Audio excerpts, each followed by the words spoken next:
జీవితంలో ఏదైనా సమస్య ఎదురైనా, కష్టం ఎదురైనా, బాధ కలిగినా వాటిని చూసి మీరు భయపడకండి. వాటిని ఎదుర్కోండి. అలాంటి పరిస్థితులే మీకు ఎంతో అనుభవాన్ని నేర్పిస్తాయి. మీకు జ్ఞానోదయాన్ని కలిగిస్తాయి.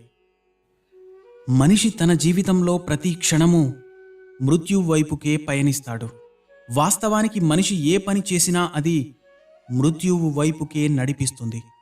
వసంతంలో చిగురించేటటువంటి ప్రతి ఒక్క పత్రము మళ్ళీ శిశిరంలో రాలేందుకే చిగురించడం లేదా?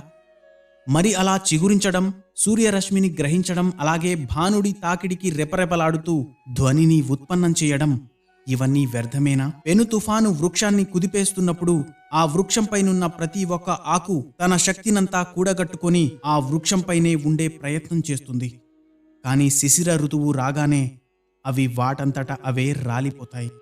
సృష్టి కూడా ఒక మహావృక్షం లాంటిదే.